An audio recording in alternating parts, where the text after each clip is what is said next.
Praise the Lord. ஆண்டவர் இயேசுவின் நாமத்தில் அன்பின் வாழ்த்துக்கள். இந்த நாளிலே கர்த்தர் உங்களுக்கு சொல்லுகிற ஒரு தீர்க்க தரிசன வார்த்தை, நீங்கள் சுகமாக்கப்பட சொஸ்தமாக்கப்பட விரும்புகிறீர்களா? யாரை பார்த்து ஆண்டவர் கேட்டார்? யோவானதின சுவிசேஷம் 5ஆம் அதிகாரத்தில் 38 வருஷ மனுஷனை பார்த்து ஆண்டவர் கேட்கிறார். யோவான் 5ஆம் அதிகாரம் அதனுடைய 6வது வசனம், படுத்திருந்த அவனை இயேசு கண்டு சொஸ்தமாக்கப்பட விரும்புகிறாயா என்று கேட்டார். இன்றைக்கு கூட உங்களை பார்த்து ஆண்டவர் கேட்கிறார். நல்லா இருக்க விரும்புறீங்களா? சமாதானமா இருக்க விரும்புறீங்களா? மகிழ்ச்சியோட இருக்க விரும்புறீங்களா? எதையாகிலும் சாதிக்க விரும்புறீங்களா? ஏதாவது ஒரு காரியத்தை ஆண்டவருக்காக செய்து முடித்து நிம்மதி பெருமூச்சோட விரும்புறீங்களா? ஒருவேளை ஹெல்ப்லெஸ்ஸா இருக்கலாம், நீங்க ஒருவேளை யாருமே விசாரிப்பற்ற நிலைமையில தள்ளப்பட்டிருக்கலாம், மறக்கப்பட்டவனா இருந்திருக்கலாம், மனமடிவாகி போய் இந்த சூழ்நிலையில இருந்திருக்கலாம். இந்த மனுஷனை குறித்து ஒரு சில காரியங்களை சொல்றேன். அவன் மறக்கப்பட்டவனாக இருந்தான். 38 வருஷம் மறக்கப்பட்டான். தன் குடும்பத்தால, உறவுகளால, சொந்தங்களால, நண்பர்களால மறக்கப்பட்டான்.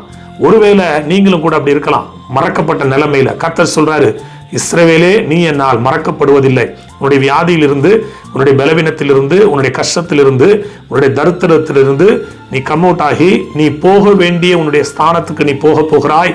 கர்த்தர் கேட்கிறார், சுகமாக்கப்பட நீ விரும்புகிறியா? நல்லா இருக்க நீ விரும்புகிறியா? நீ கர்த்தருக்காக மகிமையாய் வாழ விரும்புறியா? காலங்கள் கடந்து போயிட்டு நினைக்காதீங்க, மற்றவர்கள் கண்டுக்காம விட்டுட்டாங்க நினைக்காதீங்க.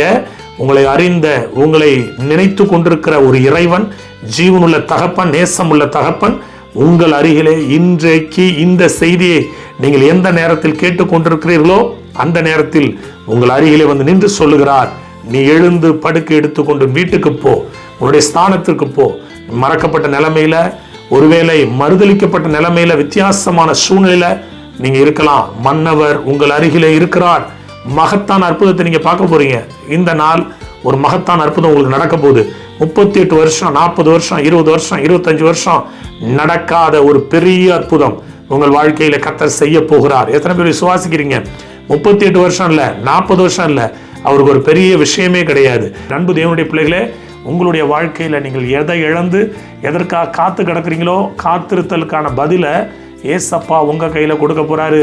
அந்த 38 வருஷம் மனுஷன் தன்னுடைய படுக்கை எடுத்து வீட்டுக்கு போனான்னு பைபிள் சொல்லுது. அதற்கு பிறகு கர்த்தர் அவனை ஆலயத்தில் கண்டார் என்று வேதத்தில் போட்டிருக்கு.